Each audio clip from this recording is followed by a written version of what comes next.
தொடர்ந்து நிகழ்ச்சியை பாருங்கள், சப்ஸ்கிரைப் செய்து பாருங்கள். இன்னைக்கு சட்டமன்றத்துல இந்த மேகதாதுவை பத்தி பேசிட்டு இருந்தாங்க. கிட்டத்தட்ட கடந்த ஒரு 4 நாளா இன்னைக்கு talk of the town, talk of the சட்டமன்றம் எல்லாமே இந்த மேகதாது அணை தான். மேகதாது அணை அப்படின்றது காவேரி நடுவுல கட்டப்படும் காவேரியின் அந்த ஒரு நம்முடைய தமிழகத்தின் தென்னிந்தியாவின் ஜீவநதின்னு சொல்லணும். காவேரியினுடைய ஒரு குறுக்குல கட்டக்கூடிய ஒரு அணை. அந்த அணைக்கு நம்ம ஏற்கனவே ஒரு கிருஷ்ணராய சாகர் அப்படின்ற ஒரு அணையை கட்டிட்டு தமிழ்நாடு பாடாப்பட்டு இருக்கு. இப்போ மேலும் ஒரு அணையை கட்ட கர்நாடக அரசு முயல்கிறது. சரி, இது நம்ம எப்பயுமே சொல்லுவோம், ஒரு காயினுக்கு 2 பக்கம், இந்த பக்கம் இருக்கும், அந்த பக்கம் இருக்கும், இந்த பக்கம் ஒரு உண்மை இருக்கும், அந்த பக்கம் ஒரு உண்மை இருக்கும். அந்த மாதிரி இது 2 மாநிலம் சம்பந்தப்பட்டது, தமிழ்நாடும் கர்நாடகா சம்பந்தப்பட்டது. ஆனா அது கூட கேரளாவும் பாண்டிச்சேரியும் கொஞ்சம் கொஞ்சம் சம்பந்தப்பட்டிருக்கு. அதாவது கிட்டத்தட்ட 4 ஸ்டேட்னாலும் மெயினான 2 ஸ்டேட் தான். இப்ப ஒரு நதி உற்பத்தி ஆகுறது ஒரு இடமா இருக்கும், அது ஓடுறது ஒரு இடமா இருக்கும். இப்பதான் தமிழ்நாடு, கர்நாடகா, கேரளா, ஆந்திராலாம் பிரிச்சுட்டாங்க. அப்பெல்லாம் அப்படி கிடையாது. எல்லாமே ஒரு மன்னரின் ஆட்சியில் தான் வந்துருது. இது கூட காவிரியோட பொன்னி நதி அப்படின்னு சொல்லுவாங்க. நீங்க அந்த புராதன அந்த இலக்கியங்கள்லாம் பார்த்தீங்கன்னா தெரியும். பொன்னி நதி கரையில் அப்படிதான் அப்பெல்லாம் நாடகங்கள் அப்போ அந்த பேச்சுலாம் ரொம்ப அதிகமா இருக்கக்கூடிய ஒரு விஷயம். பொன்னி நதி தான் பின்னால காவிரி ஆறுன்னு 2 பேர் தான். காவிரி ஆறுன்றது இன்னைக்கு நம்ம பேரா வச்சுப்போம். அந்த காவிரி ஆறு கர்நாடகால தொடங்குது. கர்நாடகால தொடங்கி அப்படியே பாத்தீங்கன்னா அங்க தெரியும் உங்களுக்கு, கர்நாடகா மேற்கு தொடர்ச்சி மலையில இருந்து ஒரு வற்றாத ஜீவநதின்னு. எப்படி கங்கை ஒரு வற்றாத ஜீவநதி, அதே போல காவிரியும் வற்றாத ஜீவநதி. கங்கையிலேயாவது நம்ம அந்த பனிமலையில இருந்து அந்த தண்ணி உருகி உருகி கூட அந்த தண்ணி வரலாம். ஆனா இங்கெல்லாம் அப்படி கிடையாது. ஒரு மலை, இங்கெல்லாம் பனி பிரதேசங்கள்லாம் கிடையாது. ஆனா அந்த மேற்கு தொடர்ச்சி கிழக்கு தொடர்ச்சி மலையிலிருந்து உண்டாகக்கூடிய ஆறுகள்ல ஒரு வற்றாத ஜீவநதியா இந்த காவிரி ஆறு இருக்கு. இந்த காவிரி கர்நாடகால ஆரம்பிச்சு எவ்வளவு தூரம் ஓடுதுன்னு பாருங்க. இந்த தூரம் வரைக்கும் கர்நாடகாவுக்கு கிட்டத்தட்ட அது பலன் தருது. அதுல இருந்து பாத்தீங்கன்னா தமிழ்நாட்டுக்கு எவ்வளவு தூரம் வருதுன்னு பாருங்க. இந்த மேப்பே உங்களுக்கு கண்டிப்பா தெரியும். சோ இதனுடைய காவிரி ஆறுனுடைய ஒரு 3ல் 1 மடங்கு கர்நாடகாலையும், அதுல இருந்து 3ல 2 மடங்கு தமிழ்நாட்டிலையும் ஓடக்கூடிய ஒரு ஆறு தான் காவிரி ஆறு. அப்ப காவிரி ஆறினுடைய அதிகமான பலன் பெறும் ஒரு மாநிலம் எதுனா அது தமிழ்நாடு.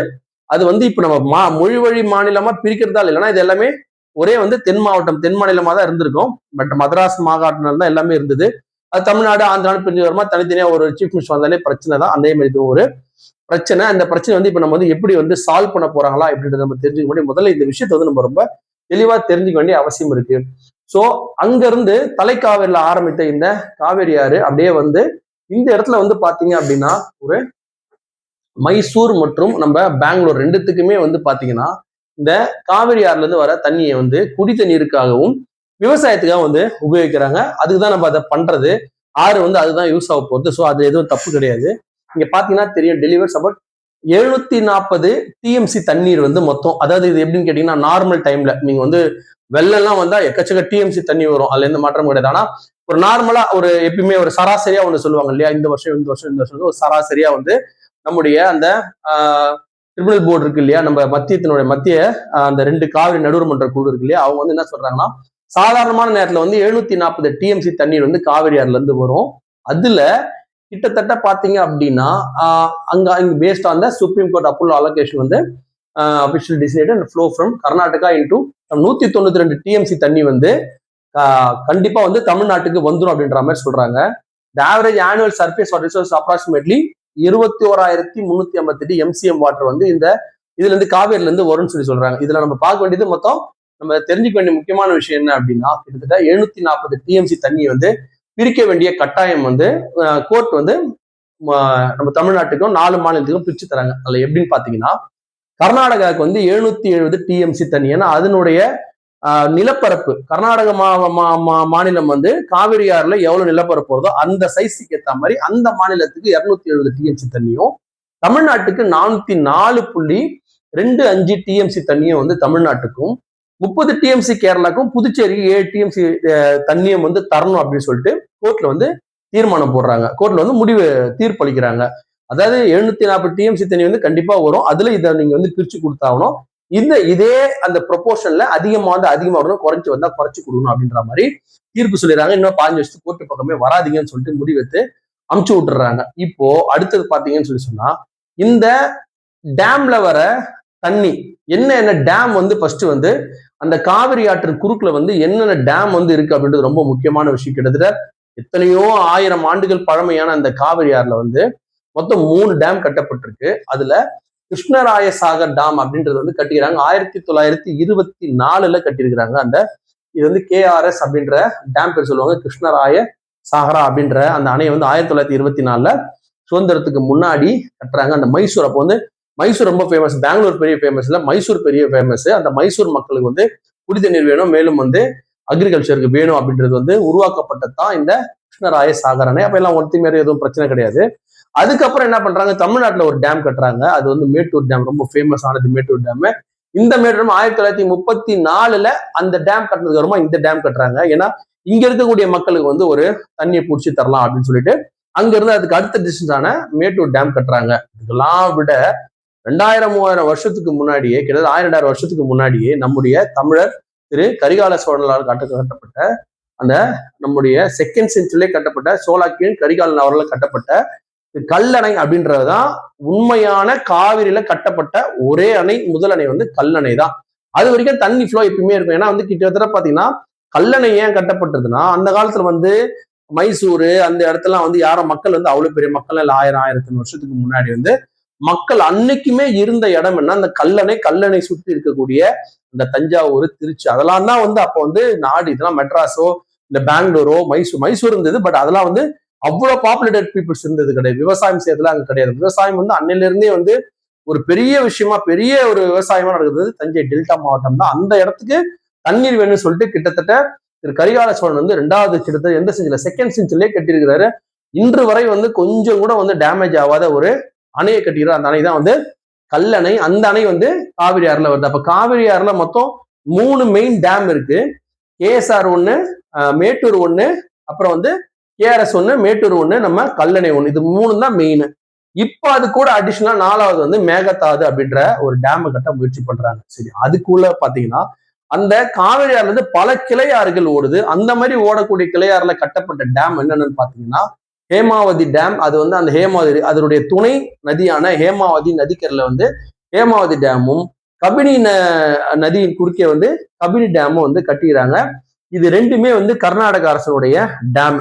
அதே மாதிரி பாத்தீங்கன்னா பவானி சாகர் டேம் வந்து தமிழ்நாடு சார்பாகவும், அமராவதி டேம் வந்து தமிழ்நாடு சார்பாகவும். நல்லா பாருங்க, கர்நாடகா 2, தமிழ்நாட்டிலே 2 டேம் வந்து அந்த துணை நதிகளுக்கு ஒன்னொரு டேம் கட்டிக்கிறாங்க. அப்ப காவிரில இருந்து வர தண்ணியை வந்து மொத்தம் 7 டேம்ல வந்து தடுத்து நிறுத்துறாங்க. இந்த 7 டேம் தடுத்து நிறுத்தும் போது இப்போ புதுசா என்ன பண்றாங்கன்னா, இவங்க வந்து எனக்கு மேகதாதுல ஒரு 67.16 TMC தண்ணிக்கு வேணும் அப்படின்றாங்க. இப்ப பாருங்க, அக்ரிகல்ச்சருக்காக, அதாவது விவசாயத்துக்காக அதனுடைய தண்ணியினுடைய மிக முக்கிய தேவை விவசாயம். அப்பெல்லாம் குடி தண்ணீர்லாம் பிரச்சனை கிடையாது. இப்ப பெரிய பிரச்சனையே குடி தண்ணீர் பிரச்சனை தான். அப்ப இந்த கர்நாடகால வந்து பாத்தீங்கன்னா வேற எந்த வழியும் உபயோகிக்காம, கடலும் கிடையாது, ஒண்ணும் கிடையாது. அப்ப அவங்களுக்கு வந்து அவங்க பாயிண்ட் ஆஃப் வியூ நான் சொல்றேன், அவங்களுக்கு வேற வழி கிடையாது. இந்த காவிரி ஆறு தான் பெருசா நம்பி இருக்கிறாங்க. அப்ப அந்த காவிரி ஆறுல இருந்து வரக்கூடிய தண்ணிய இப்ப பெங்களூர் அப்படின்ற ஒரு பெரிய சிட்டியை வந்து உருவாக்கிட்டாங்க. அது வந்து இயற்கையா வந்து பெங்களூர் சிட்டி அவ்வளவு பெரிய சிட்டி கிடையாது. ஆனா இப்ப உருவாக்கப்பட்ட சிட்டி கிட்டத்தட்ட அதனுடைய வரலாறு வந்து 100 வருஷம் 150 வருஷம் இருக்குது. ரொம்ப அதிகம். 50-70 வருஷம் தான் பெங்களூரோட ஒரு பெரிய வரலாறு இருக்கு. அது முன்னாடி மைசூர் தான் வந்து ஒரு பெரிய ஒரு சிட்டியா இருந்தது. இப்ப பெங்களூர் வந்து ஒரு பெரிய ஐடி வளர்ச்சின்னு சொல்லி மிகப்பெரிய வளர்ச்சி அடைஞ்ச ஒரு மாவட்டமா வந்து பெங்களூர் மாவட்டம் இருக்கு கர்நாடகால. அப்ப அதுக்கு தேவையான தண்ணியை கொடுக்க வேண்டிய ஒரு கட்டாயத்துல போய் வந்து கர்நாடக அரசு மாட்டிக்குது. அப்ப அவங்க என்ன பண்றாங்க அப்படின்னா, இந்த மேகதாது பிரச்சனை வந்து கிட்டத்தட்ட 1924 இந்த பிரச்சனை ஓடிட்டு இருந்தது. இருந்தா கூட பாத்தீங்கன்னா ஒரு 67.16 TMC தண்ணீரை சேர்ந்து வைக்கிற மாதிரி ஒரு டேமை கட்ட முயற்சி பண்றாங்க. கிட்டத்தட்ட நம்ம தமிழ்நாட்டு பார்டர்ல இருந்து ஒரு 4 கிலோமீட்டர் தண்ணி தான் இருக்கும். அந்த இடத்துல வந்து தண்ணியோட ஃப்ளோ வந்து அதிகமா இருக்கும். அது ஒரு குறுகலான பாதையில வரும். அந்த இடத்துல வர தண்ணி வந்து டேம் மாதிரி கட்டினா ரொம்ப வசதியா இருக்கும். அங்க வந்து பெங்களூருக்கு வந்து எடுத்துன்னு போறது ஈஸின்னு நினைக்கிறாங்க. அங்க என்ன பர்பஸ்க்காக கட்டுறாங்கன்னா, ட்ரிங்கிங் வாட்டர் 9000 கோடி செலவுல வந்து ஒரு ட்ரிங்கிங் வாட்டருக்காகவும், மேலும் வந்து அந்த பவர் வந்து 400 மெகாவாட் பவரும் அங்க வந்து உருவாக்க முடியும் அப்படின்ற ஒரு காரணத்துக்காக தான் அங்க மேகதாது டேம் நாங்க உருவாக்குறோம். அது மெயினா வந்து பெங்களூர் மக்களுக்கு வந்து குடி தண்ணீருக்கு தேவை. மக்களுக்கு வந்து மெயின் இப்போ குடி தண்ணி, அதுக்கப்புறம் தான் விவசாயம் அப்படின்ற மாதிரி ஒரு புது பொருளையே கிளப்ப ஆரம்பிச்சிட்டாங்க. இங்க கிட்டத்தட்ட பாத்தீங்கன்னா 740 TMCல வந்து 270 கர்நாடகாவுக்கும் 404 தமிழ்நாடுக்கும் வருது இல்லையா? அப்ப இந்த 67 TMCன்றது ரொம்ப கம்மி தானே. 30 TMC நம்முடைய கேரளாக்கும் 7 டிஎம்சி பாண்டிச்சேரிக்கும் வருது. அப்ப நம்ம யோசிக்கலாம், வெறும் 68 டிஎம்சி தானே அடங்குற மாதிரி பண்றாங்க, அது என்ன பிரச்சனை அப்படின்னு சொல்லிட்டு இப்ப என்ன உண்மையான பிரச்சனை, கண்டிப்பா பெங்களூர் வந்து அதிகமான தமிழர்கள் வாழ்றாங்க. நம்ம தமிழர்கள் வாழ்றாங்க, மனிதர்கள் யார் வாழ்ந்தாலுமே தமிழர்கள் வந்து ஒரு பரந்த மனப்பான்மை இருக்கு. தண்ணி வேணும், அதுல எந்த மாற்று கருத்தும் கிடையாது. ஆனா என்ன பிரச்சனை அப்படின்னா, இந்த கர்நாடக அரசு வந்து ஆரம்பத்துல இருந்து வந்து சொன்னதை செஞ்சது கிடையாது. அதுதான் இப்ப பிரச்சனை. இதே வந்து அவங்க சொன்னதை இப்ப நீங்க வந்து ஒரு ஒரு ஆறு அப்படின்னும் போது பாத்தீங்கன்னா, அந்த ஆறுல வர நல்லதை மட்டும் ஒருத்தன் எடுத்துப்பான், கெட்டதை வந்து இன்னொருத்த தலையில கட்டுவான் அப்படின்றது வந்து முறை கிடையாது. இப்ப காவேரி ஆறு கர்நாடகால ஆரம்பிக்குது, அங்க இருந்து வருது. ஆனா நீ வந்து தண்ணி பற்றாக்குறையப்ப எல்லாத்தையும் டேம் எல்லாம் சேர்த்து வச்சுட்டு விடாம விட்டுறது, தண்ணி அதிகமா வரும்போது ஃபுல்லா திறந்து விட்டுறது, அது வந்து தமிழகத்தை வந்து பாதிக்க வேண்டியது. இப்ப நீங்க வந்து ஒரு இந்திய அரசு சட்டம் என்ன சொல்லுதுன்னா, கீழ்நிலை மாவட்டம், கீழ்நிலை மாநிலம்னு வாங்க. ஒரு ஆறு ஓடும் போது எது வந்து கீழ்நிலை மாநிலமோ அதுக்குதான் அதிகமான முக்கியத்துவம். அந்த கீழ்நிலை மாநிலம் சொல்றதான் வந்து மேல்நிலை மாநிலம் வந்து ஏத்துக்கணும், வேற வழி கிடையாது அவங்களுக்கு. அதை தான் வந்து இன்னைக்கு தீர்ப்புமே வந்து சொல்லியிருந்த காரணத்தினாலதான் அங்கிருந்து வரக்கூடிய அதிகமான தண்ணி வந்து தமிழ்நாட்டுக்கு கொடுக்குறாங்க. 404 டிஎம்சி தண்ணி கொடுக்குறாங்க. இப்போ அந்த மாதிரி நடந்து இந்த மேகதாது பிரச்சனையில இப்ப பெங்களூருக்கு வந்து தண்ணி வேணும் அப்படின்னு சொல்றாங்க அப்படின்னா, அதை நம்மளால ஏன் ஏத்துக்க முடியல? இவங்க சொன்னது ஏற்கனவே வந்து சொன்னது எதுவுமே செய்யல. நமக்கு தர வேண்டிய தண்ணியை விட்டு என்ன தண்ணி சேர்த்துனாலும் பரவாயில்ல, நீ கேஆர்எஸ்ல இருந்து கொஞ்சம் தண்ணியை விட்டுட்டு மறுபடியும் இங்க கிட்டத்தட்ட தமிழ்நாடு பார்டர் கிட்ட மறுபடியும் தண்ணியை பிடிச்சிருந்து அது ரெண்டும் நிரம்புறதுக்கு அப்புறம் தான் நீ தண்ணி விடுவ அப்படின்னா, மறுபடியும் இங்க 404 டிஎம்சில இருந்து குறைஞ்சா நம்ம என்ன பண்ண முடியுன்றது நீங்க யோசிச்சு பாருங்க. அது வந்து மேலும் பல சிக்கல்களை கொடுக்கும். இதுதான் அங்க வந்து பிரச்சனை. அப்ப இதுக்கு என்னதான் மாற்று வழி அப்படின்றது வந்து கண்டிப்பா 2 அரசாங்கம் தான் யோசிக்கணும், வேற ஆப்ஷன் கிடையாது. ஆனா மேகதாது வந்து பெங்களூருக்கு தேவையா அப்படின்னு சொன்னா கண்டிப்பா அங்க வளர்ச்சிக்கு தேவை, அதுல எந்த மாற்றம். ஏன்னா மக்கள் வந்து குடிநீர் வந்து ரொம்ப அவசியம். ஆனா அதே நேரத்துல பாத்தீங்க அப்படின்னா, இந்த விஷயத்தாலதான் இந்த கர்நாடகா வந்து சொன்னதை செய்யாது. நமக்கு 404 டிஎம்சி தண்ணி அமைச்சு நீ என்னன்னா பண்ணிக்க, என்னப்பா பிரச்சனை அப்படின்றதால வந்து, ஏன்னா அதுதானே ஒரு சட்டம், அதனை வந்து ஒரு தீர்ப்பு, அதனை அதை அவங்க மதிச்சதே கிடையாது. அந்த இது வரைக்கும் கோர்ட்டு சொன்ன எதுவுமே மதிக்காதப்போ இவங்க இப்ப மண்டைய ஆட்டிட்டு நாளைக்கு வந்து இந்த மாதிரி எதிர்த்து பண்ணிட்டாங்கன்னா என்ன பண்றது அப்படின்றதுதான் இன்னைக்கு தமிழ்நாடு மக்களுக்கு வந்து ஒரு பெரிய இஷ்யூவா இருக்கு. இது வந்து மே 2025 அவர் வந்து இது பண்றாரு. 2020 ஒரு போட்டாங்க, அதெல்லாம் சட்டம் எல்லாம் போட்டாங்க, அதெல்லாம் இருந்துட்டு போகுது. இப்போ இதை வந்து நடைமுறைப்படுத்த முடியுமா, நடைமுறைப்படுத்த முடியாதா அப்படின்றதுதான் இப்ப பிரச்சனை. அது வந்து கர்நாடக அரசு வந்து நீதிமன்றத்தையே மதிக்காதப்போ இதை எப்படி பண்ணுவாங்க அப்படின்றது ஒரு பெரிய இஷ்யூ ஆயிடுச்சு. சரி, இப்போ வந்து என்ன பண்ணாங்க, ஒரு தனி தீர்மானம் வந்து இப்ப போட்டாங்க. இறுதியான இப்ப இதுக்கு வந்துடும். இது மாதிரி தனி தீர்மானம் வந்து பல தீர்மானங்கள் போட்டிருக்கிறாங்க. ஆனா இதுல ஒரு தீர்மானம், இதுல என்ன ஆயிடுச்சுன்னா, முதல்ல வந்து முதல்வர் விஜய் அவர்கள் வந்து ஒரு தனி தீர்மானத்தை படிக்கிறாரு. அதுல வந்து நம்ம எல்லாம் சேர்ந்து ஒன்னா சேர்ந்து போராடணும்னு சொன்னா எந்த தப்பும் கிடையாது, முடிஞ்சு போச்சு. அதே மாதிரி நம்ம எல்லாரும் சேர்ந்து பிரதம மந்திரி போய் பார்ப்போம்னு சொன்னாரு எதிர்கட்சி உதயநிதி ஸ்டாலின், அதுவும் தப்பு கிடையாது. ஆனா கடைசியா இறுதியா எதிர்கட்சி சொன்ன, அதாவது உதயநிதி ஸ்டாலின் சொன்ன ஒரு பிரச்சனை வந்து விஜய் அவர்கள் வந்து ஏத்துக்கிட்டு தான் இப்ப பெரிய பிரச்சனை. அது உண்மையாவே ஒரு பெரிய பிரச்சனை தான். அது வந்து ரொம்ப சாதாரணமா விட்டு போக முடியாது. ஒரு தீர்மானம்ன்றது என்னன்னு பாத்தீங்கன்னா, முதல்ல இதுதான் தீர்மானம் சொல்லி எழுதி ஒரு எம்எல்ஏட்டு கொடுத்துருவாங்க. இந்த தனி தீர்மானத்தை முதல்ல எல்லாம் படிச்சுப்பாங்க. படிச்சு பார்த்துட்டு அதுல என்னென்ன நிறை குறைகள்லாம் இருக்கு படிச்சு பார்த்துட்டு எல்லாம் பேசுவாங்க. அப்ப அடிஷனலா ஒண்ணு சேர்க்கும் போது அந்த சேர்த்ததுக்கு அப்புறமா அந்த தனி தீர்மானத்தை மறுபடியும் எல்லார் கையிலையும் கொடுக்கணும் அப்படின்றது ரொம்ப முக்கியம். அவர் அந்த நேரத்துல வந்து சபாநாயகர் வந்து என்ன பண்ணிட்டாரு, இந்த தனி தீர்மானத்துல வந்து இந்த இது நான் இந்த மாதிரி சில ஏத்துக்கிறேன் அப்படின்னு சொல்லி எல்லாம் ஏத்துவோர் கை தூக்க எதிர்ப்பு ஒரு சொல்லுன்னா அப்ப குரல் வாக்கப்புல முடிச்சு விட்டாரு. ஆனா சில பேர் வந்து எழுந்து பேச நினைச்சுக்கிறாங்க. இருந்தா கூட அதை வந்து படிச்சு பார்த்தாதானே தெரியும் அது என்ன வந்து உதயநிதி ஸ்டாலின் என்ன சொன்னார். ஒரு சின்ன ஒரு சிக்கல் ஒண்ணு இருக்கு. என்ன அப்படின்னு கேட்டா, இதுல வந்து நமக்கு சந்தேகமா இருக்கு. ஏன்னா கிட்டத்தட்ட உதயநிதி மற்றும் டிஎம்கே கட்சிக்காரங்களே வந்து நம்ம எல்லாமே வந்து நம்ம நல்லவன்ற போர்ஷன் நம்ம போறது இல்லை. அவங்களுக்குமே வந்து இந்த கர்நாடகா, அந்த பெங்களூர் ரொம்ப அவங்க சொத்துக்கள்லாம் இருக்கு. அதனாலே வந்து மேலும் அங்க தமிழ்ல இருக்காங்க அப்படின்ற ஏதோ ஒரு காரணத்தால அவங்க என்ன பண்றாங்கன்னா, ஏற்கனவே வந்து நம்முடைய தீர்ப்பாயம் ஒண்ணு இருக்கு. நம்முடைய தமிழ்நாட்டுக்கும் கர்நாடகாவுக்கும் வந்து காவிரி மேலாண்மைக்காக காவிரி தீர்ப்பான காவிரி மேலாண்மை ஒண்ணு இருக்கு. அந்த ஒரு மிடில் பாடி இருக்கும்போது இன்னொரு இதுக்காக வந்து ஒரு புதுசா வந்து ஒரு மிடில் பார்ட்டி ஒரு ஆணையத்தை ஒண்ணு ஏற்படுத்தணும் அப்படின்னு சொல்லி உதயநிதி வந்து என்ன பண்றாரு, ஒரு ஆப்ளிகேஷன் வைக்கிறாரு. அதை வந்து நம்முடைய முதல்வர் வந்து ஒரு பெருமைகளா சேர்த்துறாரு. அதை பத்தி உண்மையா ஒரு ஒண்ணுமே தெரியாதுன்றதுதான் இங்க பிரச்சனையே. அது என்ன எதுன்றது இது அம்மாவோ இல்ல கலைஞர் தான் அது என்னென்ன பிரச்சனை அப்பயே பேசியிருப்பாங்க. ஆனா வந்து உடனே ஏத்துக்கணும் வந்து அந்த தீர்மானத்தை வந்து நிறைவேற்றிட்டாங்க. அதுல என்ன பிரச்சனைனா, இப்ப ஏற்கனவே இருக்கிற தீர்ப்பு பிரகாரம் பாத்தீங்கன்னா எல்லாமே தமிழ்நாட்டுக்கு சாதகமா இருக்கு. தமிழ்நாட்டினுடைய முடிவு இல்லாம அவங்க எதுவுமே பண்ண முடியாத ஒரு தீர்ப்பு இருக்கும்போது மறுபடியும் நம்ம பிரதிவாதி நேரா போயிட்டு என்ன பண்றாரு, கோர்ட்ல போயிட்டு நாங்க புதுசா ஒரு ஆணையம் நீங்க வந்து உருவாக்கணும் அப்படின்னா அது புதுசா ஒரு விஷயத்துக்கு போயிடும் போது ஏன்னா நம்ம கையில எல்லாமே இருக்கு, நம்ம எல்லா அட்வான்டேஜ் இருக்கும்போது நம்ம எதுக்கு புதுசா போனோம், ஒரு காம்ப்ரமைஸ் ஏன் பண்ணணும் அப்படின்றதான் இன்றைக்கு எதிர்கட்சியான அதிமுக மற்றும் கம்யூனிஸ்ட் கட்சிக்காரங்க சொன்னது. நீங்க நல்ல ரொம்ப கூர்ந்து ஆராய்ச்சி பண்ணணும்.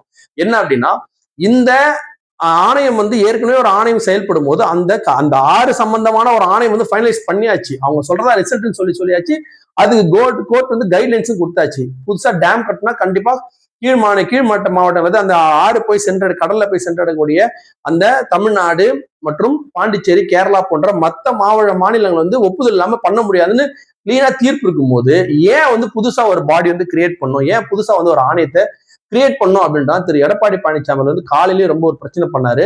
அது புரியாம தான் திரு பிரபாகர் ஜேசிடி பிரபாகர் வந்து கொஞ்சம் ஏதோ புரியாம பேசினார். இறுதியா அவர் மட்டும் இல்லாம கம்யூனிஸ்ட் கட்சி மற்றும் நம்முடைய பாமக கட்சி வந்து அதை ரொம்ப தீவிரமா வந்து சொன்னாங்க. அதனுடைய சீரியஸை புரிஞ்சுக்கிட்டு அந்த தனி தீர்மானத்துல மறுபடியும் அதை சேர்த்து மறுபடியும் வந்து கண்டிப்பா வந்து வாதிட்டு அதை வந்து அந்த ஒரு விஷயத்தை மட்டும் தீர்மானத்தோடு எடுத்துறது நல்லது. ஏன்னா அது இருந்ததுன்னு சொல்லி சொன்னா கண்டிப்பா கர்நாடகாவுக்கு அது வந்து சாதகமா இருக்கும், தமிழ்நாட்டுக்கு அது ஒரு பாதகமா இருக்கும். ஆனா மோரார்லெஸ் எல்லாருக்குமே தண்ணி வேணும். ஆனா கர்நாடக அரசு செய்யக்கூடிய அந்த தவறான விஷயத்தால் தான் இன்னைக்கு தமிழர்கள் வந்து அங்க டேம் கட்டுறதை எதிர்க்கக்கூடிய ஒரு சூழல் வந்து மாட்டிருக்கும் அப்படின்றதுதான் உண்மை.